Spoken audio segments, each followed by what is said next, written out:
En este podcast se hablará sobre el Mundial del 78, sobre Maradona como figura y sobre la dictadura militar en el mismo año. El año 1978 es un año clave en la historia de Argentina, un año donde no solo se recuerda por un triunfo deportivo, sino también por el oscuro contexto en el que se celebró. El país fue anfitrión del Mundial de Fútbol, un evento que se convirtió en una fachada para ocultar una de las etapas más dolorosas de su historia, la dictadura militar.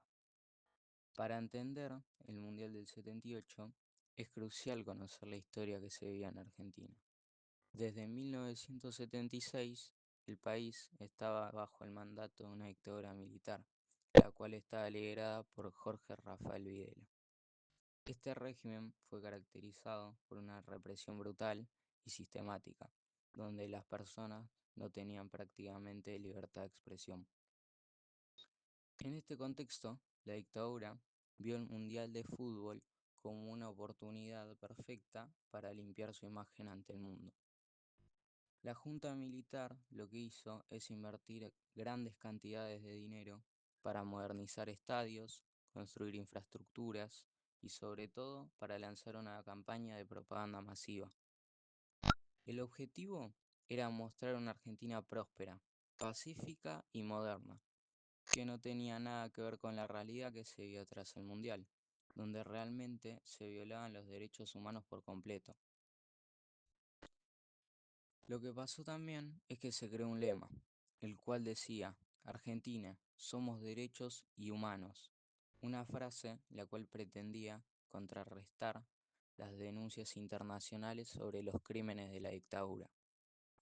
Durante el evento, los militares se esforzaron para poder proyectar y mostrar una imagen de normalidad en la Argentina, mientras a unos pocos kilómetros de los estadios, centros clandestinos de detención como la ESMA, la Escuela de Mecánica de la Armada, funcionaban a pleno rendimiento.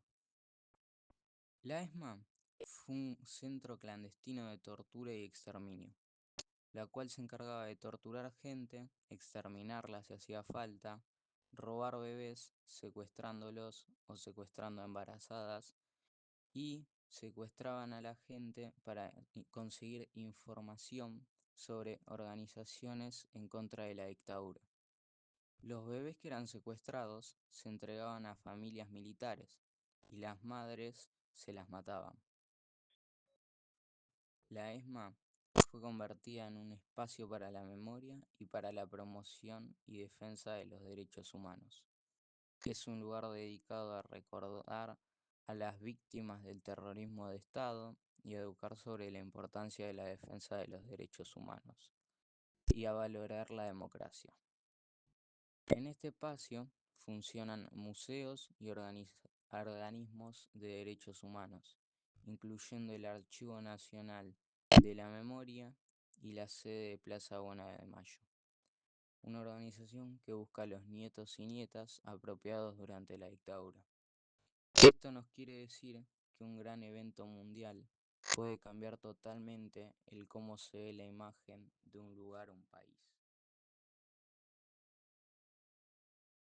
El Mundial de 1978, hecho en Argentina, fue mucho más que un evento deportivo. Fue un reflejo de las profundas contradicciones de una sociedad que vivía bajo el yugo de una dictadura militar. Para comprender su impacto es crucial entender que la preparación y celebración del torneo crearon una realidad paralela, una burbuja de aparente normalidad y festejo que funcionó como una cortina de humo para ocultar las atrocidades que se cometían en el país.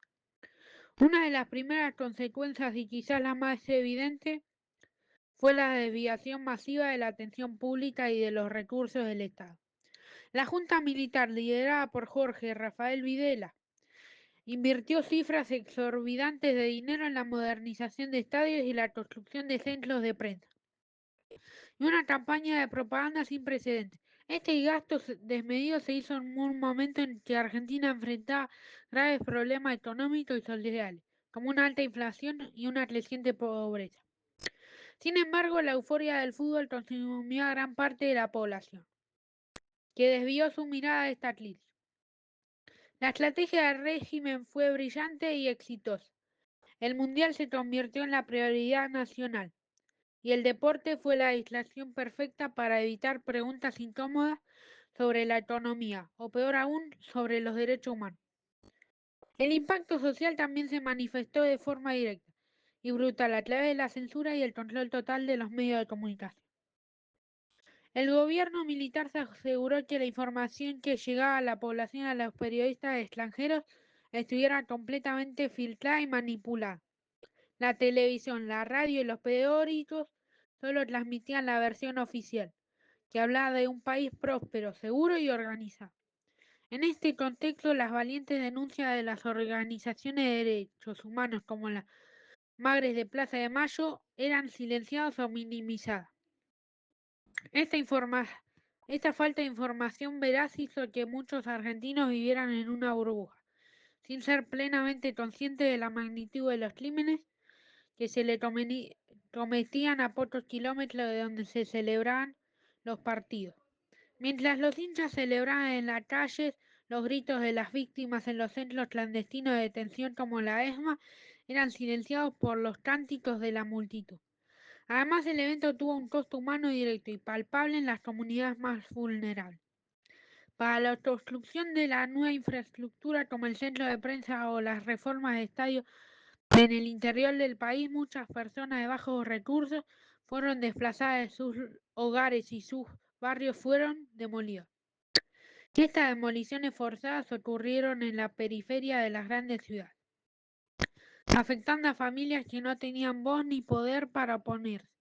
Esto demuestra que el éxito del Mundial se construyó literalmente sobre el sufrimiento y la pérdida de los más desfavorecidos.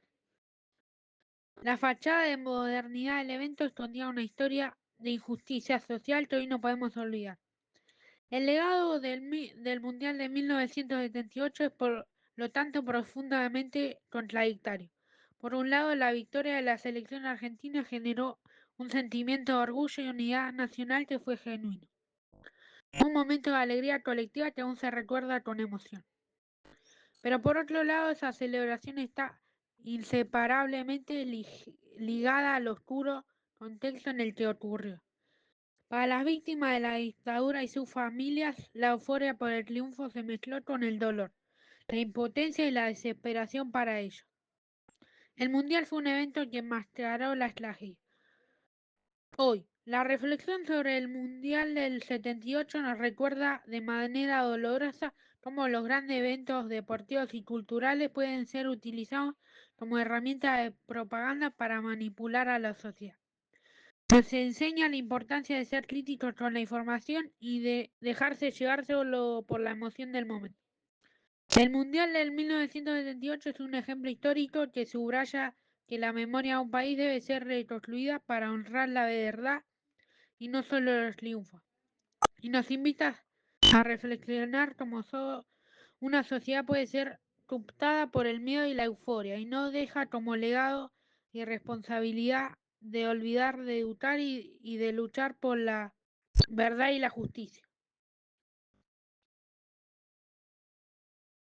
El 78, que se jugó en Argentina y salió campeona, quedó marcada por varias polémicas que nos olvidan hasta el día de hoy. En la segunda fase, Argentina compartió grupo con Brasil, Polonia y Perú. El primer partido de esa ronda fue contra Brasil en Rosario. Fue un 0-0 durísimo, pero con muchas polémicas. Brasil acusó al árbitro italiano de favorecer a Argentina, con cobros dudosos, patadas que no sancionaba y cortes constantes de juego, cuando avanzaban los brasileros. La prensa de Brasil habló incluso de una protección al local y de hasta un pacto para que Argentina llegara a la final. Ese empate fue clave. Dejó a Argentina con vida y con margen para definir el último partido, que sería la final. El siguiente cruce fue con Polonia, que Argentina ganó 2-0 con dos goles de Mario Kempes. Este partido también tuvo una polémica. En el primer tiempo, con el partido 0-0, Polonia tuvo un penal a favor. El encargado fue Deina, la gran figura polaca. Deina pateó y Filiol se lo atajó. Supuestamente este penal lo erró a propósito, pero Deina siempre lo negó. Y entonces llegó el famosísimo partido contra Perú. Brasil ya había jugado más temprano y había ganado 3-1 a Polonia y quedó con 5 goles de diferencia. O sea que Argentina necesitaba 4 goles o más para ganar. Antes del partido, el dictador Videla visitó el vestuario peruano, un gesto que muchos interpretaron como presión política. El resultado fue sorprendente. Argentina ganó 6-0, una goleada inesperada, porque Perú tenía buenos jugadores. De inmediato comenzaron las sospechas.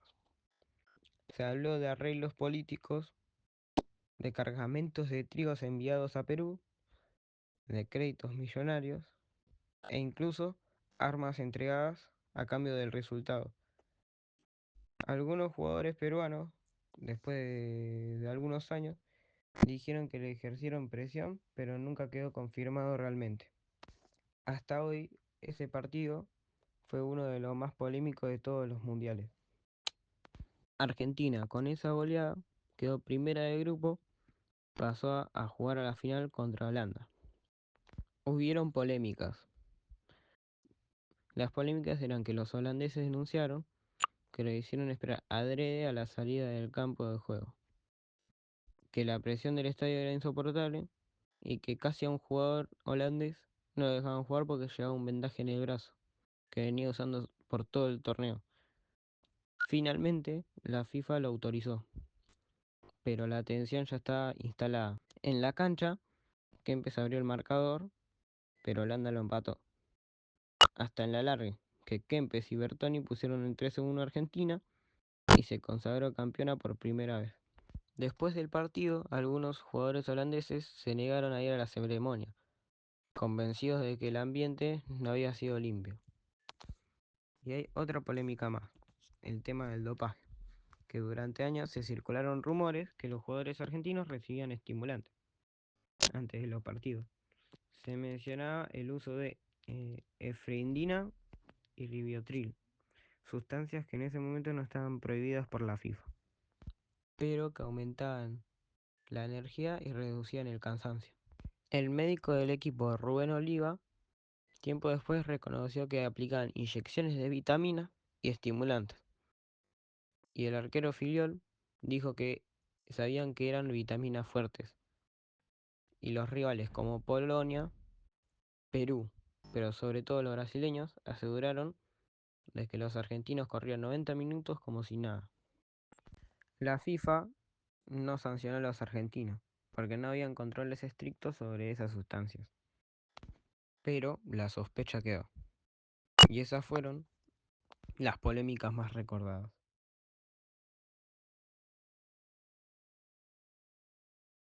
A mí me interesó más cómo Diego Maradona se convirtió en una figura a través de la cual el pueblo argentino podía expresarse, sobre todo frente a la corrupción y las injusticias relacionadas con el Mundial del 78 y con el fútbol en general. En 1978 Argentina ganó el Mundial, pero fue un triunfo que estuvo rodeado de polémicas. La dictadura militar lo usó como una herramienta de propaganda para ocultar las violaciones a los derechos humanos y distraer a la población. Hubo denuncias de corrupción y manipulación de resultados, como el sospechoso 6-0 contra Perú, que permitió a la selección argentina avanzar a la final. Detrás de la alegría popular, que era real, también había dolor, silencio y censura. Las calles celebraban, pero al mismo tiempo se llenaban de miedo y ausencias. Era un país partido al medio. Por un lado, el festejo del fútbol, y por otro, la tragedia de un pueblo vigilado, castigado y silenciado. Al mismo tiempo, el país vivía bajo un régimen autoritario. La censura era estricta. Había miles de desaparecidos, se clausuraban medios de comunicación y la represión sistemática sembraba miedo en toda la sociedad. La gente común no podía hablar abiertamente de política ni cuestionar al poder sin arriesgarse a ser perseguida o detenida. En ese contexto, el fútbol se transformó en una especie de cortina, pero no todos se callaron, y uno de los que más ruido hizo fue Diego. Maradona, aunque en ese mundial todavía era muy joven y no jugó, más adelante se transformó en alguien que sí podía hablar. y lo hizo. Su voz no era la de un político, era la de un ídolo popular que representaba a millones.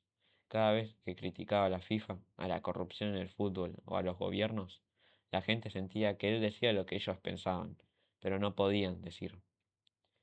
A veces no importaba cómo lo decía, ni siquiera si tenía razón. Lo que importaba era que hablaba, que se animaba, que no se callaba. Y eso, en un país con tanta historia de silencios impuestos, era un gesto enorme. En ese sentido, Maradona funcionaba como un canal. El pueblo opinaba a través de él. No era solo un jugador, era un símbolo de rebeldía, de expresión popular. Su importancia iba más allá de lo deportivo, porque su palabra tenía peso social. Su figura atravesaba clases sociales, edades, ideologías. Era amado, criticado, discutido, pero nunca era ignorado. Y eso lo vuelve clave para entender la relación entre fútbol, política y ciudadanía. Cuando lo miramos desde el lado de la ciudadanía, podemos ver la importancia que representa el derecho a la libertad de expresión y a la participación en una sociedad democrática.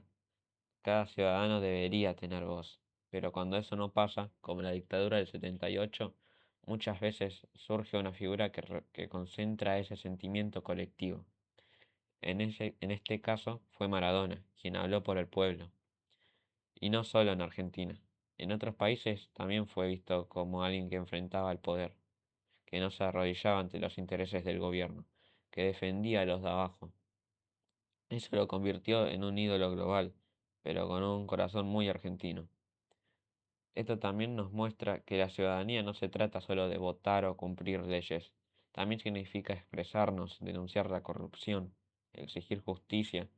Maradona, con todas sus contradicciones, dejó en claro que alzar la voz, incluso desde el desorden o la rebeldía, también puede ser una forma de compromiso con lo que pasa alrededor.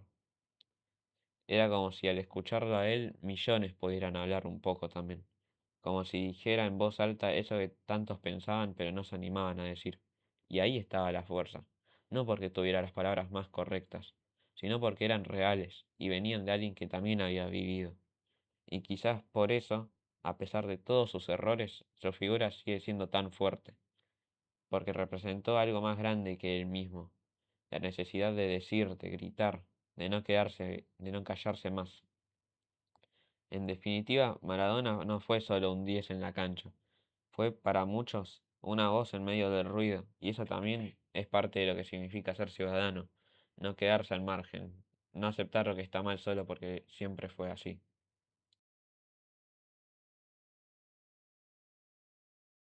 ¿Sabían algo? En el Mundial de 1978 y la Guerra de Malvinas de 1982 fueron dos hechos muy distintos, pero a la vez muy parecidos.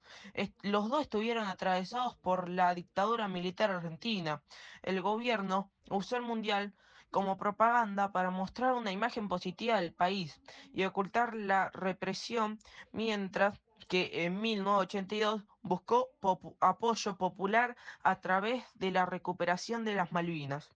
El primero terminó en una victoria deportiva celebrada por todo el país y el segundo en una derrota militar que aceleró el fin de la dictadura. La guerra todavía estaba lejos, el reclamo por las Islas Malvinas ya era una parte del sentimiento nacional. Durante durante el Mundial, miles de hinchas llevaron pancartas y banderas con la consigna Las Malvinas son argentinas.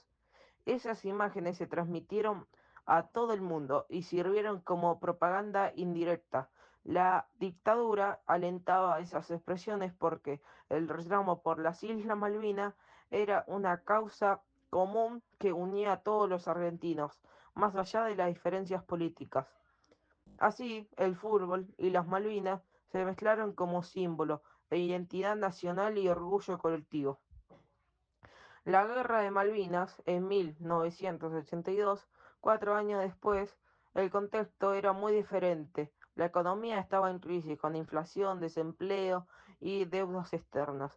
La asociación comenzaba a movilizarse contra el régimen, reclamando el fin de la represión y el retorno de la democracia.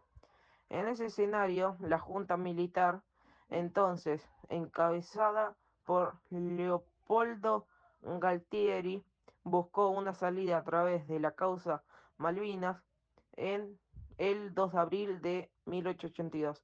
Tropas argentinas desembarcaron en las islas y tomaron el control. El gobierno presentó la acción como un acto de justicia histórica y logro, al menos por una semana. Un gran apoyo popular, multitudes salieron a las calles a celebrar. Sin embargo, el Reino Unido respondió con rapidez y envió una gran flota militar para recuperar las islas.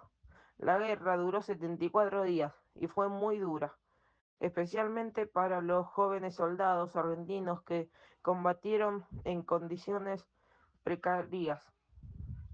Finalmente, el 14 de junio de 1882, las fuerzas argentinas se rindieron. El saldo fue de 649 argentinos muertos, 255 británicos y 3 civiles isleños. La derrota debilitó definitivamente a la dictadura. Su intento de usar la guerra como herramienta de legitimación fracasó y por el contrario aceleró su caída. En 1983 se realizó elecciones libres y ganó Raúl Alfonsín. Marcaron el retorno de la democracia. La conexión entre Mundial y Malvinas. Entre el Mundial 78 y la Guerra de Malvinas no fueron hechos aislados, sino expresiones de la misma lógica. La utilizaban del nacionalismo por parte de la dictadura para sostener su poder. En 1978, el triunfo futbolístico fue representado como símbolo de grandeza y orden nacional. En 1982, la recuperación de Malvinas se intentó usar de manera similar, pero en un contexto mucho más desesperado. En ambos casos, las emociones del pueblo, la alegría por, por la Copa del Mundo y la esperanza por recuperar las Islas Malvinas fueron manipuladas políticamente. Sin embargo, mientras el Mundial dejó un recuerdo, felicidad deportiva y manipulación política, la guerra dejó una herida profunda en la memoria colectiva argentina. Y así llegamos al final del podcast, donde hemos hablado y explicado sobre Diego Maradona, el Mundial del 78 y la dictadura militar, la cual gobernaba Argentina en ese momento. Es importante recordar que la historia es compleja y que figuras como Maradona pueden ser vistas de maneras diferentes, dependiendo del contexto y la perspectiva. La memoria histórica es fundamental para entender el presente y construir un futuro más justo. El Mundial del 78 y la figura de Maradona siguen siendo relevantes hoy en día, y es importante seguir reflexionando y pensando sobre su significado y el legado que nos dejaron. La historia sigue siendo escrita, y es importante que sigamos explorando y reflexionando sobre los eventos que han construido nuestro mundo y país.